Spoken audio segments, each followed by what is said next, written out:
झारखंड में नगर निकाय चुनाव संपन्न हो चुके हैं, परिणामों की घोषणा हो चुकी है और अब वक्त है विश्लेषण का। बात करते हैं निशिकांत के उस किले की जो ध्वस्त होता हुआ नजर आ रहा है। निशिकांत जिस गोड्डा लोकसभा क्षेत्र से यह दावा करते थे कि मैं बिना प्रचार के भी यहां जीत सकता हूं, और निशिकांत दुबे लगातार जीतते भी हैं, 4 बार के सांसद हैं। उस क्षेत्र में बीजेपी की जो पकड़ है वो कमजोर होती नजर आ रही है। पहले बात देवघर की कर लेते हैं। देवघर नगर निगम चुनाव बीजेपी के लिए साख की लड़ाई थी। राज्य स्तर से लेकर केंद्रीय नेतृत्व के भी कई नेताओं ने जहां कैंप किया रीता चौरसिया के लिए, निशिकांत दुबे लगातार दिन रात एक समर्थित कार्यकर्ता के तौर पर मेहनत करते रहे, लेकिन उस चुनाव में बीजेपी को हार का सामना करना पड़ा। रीता चौरसिया जेएमएम के रवि रावत से हार गई। 5100 कुछ वोटों से उन्हें हार का सामना करना पड़ा। इस हार ने फिर से बीजेपी को यह सोचने पर मजबूर कर दिया है कि क्या शहर का वोट बैंक, जो बीजेपी का परंपरागत वोट बैंक माना जाता था, अब वह सुरक्षित है। देवघर, बाबा नगरी देवघर, जहां निशिकांत का इम्पैक्ट कितना है यह किसी से छुपा नहीं है, उस क्षेत्र में बीजेपी के हार कई सवालिया निशान को खड़े करता है। इसके साथ ही मधुपुर नगर परिषद में भी बीजेपी और जेएमएम दोनों को हार का सामना करना पड़ा, और यहां दरक्षा प्रवीण निर्दलीय चुनावी मैदान में जीत हासिल करने में सफल रही हैं। कांग्रेस नेता फयाज कैसर की बहन है दरक्षा प्रवीण, लेकिन यहां एक बात और है कि कांग्रेस का समर्थन दरक्षा प्रवीण के साथ नहीं था। वहीं गोड्डा नगर परिषद की बात करें तो यहाँ भी बीजेपी को हार का सामना करना पड़ा है, और यहाँ भी एक निर्दलीय प्रत्याशी चुनावी मैदान में सफल हुए हैं। वहीं गोड्डा के महगमा नगर पंचायत में बीजेपी का अध्यक्ष बना है। इसमें निशिकांत दुबे की महत्वपूर्ण भूमिका मानी जा रही है, लेकिन सिर्फ इस जीत से बीजेपी संतुष्ट होने वाली नहीं है, और बीजेपी को संतुष्ट होना भी नहीं चाहिए, क्योंकि यह एक खतरे की घंटी है। 2024 विधानसभा चुनावों में भी बीजेपी को उस क्षेत्र में हार का सामना करना पड़ा था।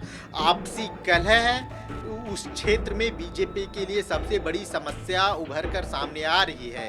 नगर निगम चुनाव में भी अगर आप देख लें तो रीता चौरसिया के खिलाफ बाबा बलिया से चुनावी मैदान में उतरे थे, जो कभी बीजेपी के बहुत कट्टर समर्थक माने जाते थे, लेकिन इस बार बीजेपी को भीतरघात का सामना करना पड़ा। बागी प्रत्याशी बाबा बलिया से बीजेपी का समीकरण खराब करने में सफल रहे। बाबा बलिया से काफी लोकप्रिय नेता माने जाते हैं, लेकिन रीता चौरसिया को जिस तरीके से बीजेपी का समर्थन मिला, इससे वो खुश नहीं थे और वो चुनावी मैदान में उतरे, जिसके बाद समीकरण बदला और देवघर नगर निगम जेएमएम के पक्ष में गया। यह जेएमएम के लिए बहुत बड़ी सफलता है। देवघर जैसा शहरी क्षेत्र में भी जेएमएम का प्रदर्शन काफी सराहनीय माना जा रहा है। 2024 के विधानसभा चुनावों पर नजर डाले तो इसमें भी एक समीकरण नजर आता है। देवेंद्र कुमार बीजेपी के विधायक बने। इस जीत में भी निशिकांत दुबे की महत्वपूर्ण भूमिका थी, लेकिन अगर अन्य सीटों पर नजर डाले तो वहां पे बीजेपी को हार का सामना करना पड़ा था। देवघर जो बीजेपी की सिटिंग सीट थी वो आरजेडी के खाते में चली गई। इसके साथ ही पौड़ैया हाट, महगमा, मधुपुर जैसी सीटों पर बीजेपी को हार का सामना करना पड़ा, जहां बीजेपी लगातार अच्छा प्रदर्शन करने की कोशिश कर रही थी। इस नगर चुनाव में भी देवघर नगर निगम, मधुपुर नगर परिषद और गोड्डा नगर परिषद में बीजेपी को करारी हार का सामना करना पड़ा है। यह बीजेपी के लिए एक बड़ी चुनौती है। ऐसे में सवाल यह भी उठ रहा है कि क्या संथाल परगना और खासकर गोड्डा लोकसभा क्षेत्र, जो कभी बीजेपी का मजबूत गढ़ माना जाता था, वह गढ़ ध्वस्त हो गया है।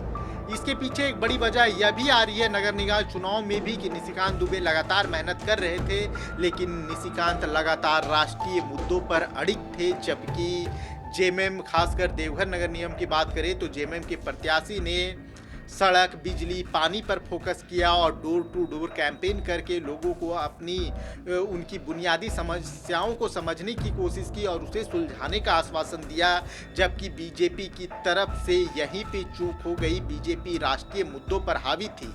निशिकांत का किला लगातार कमजोर होता जा रहा है, यह निशिकांत के लिए चुनौती है, लेकिन निशिकांत दुबे जिस तरह के नेता है उससे उम्मीद तो यही की जा सकती है कि निशिकांत विल कम बैक।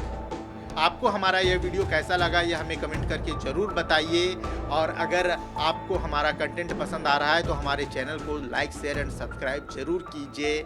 जय झारखंड, जोहार। खबर का मतलब बवाल न्यूज, हमारे चैनल को सब्सक्राइब जरूर करें।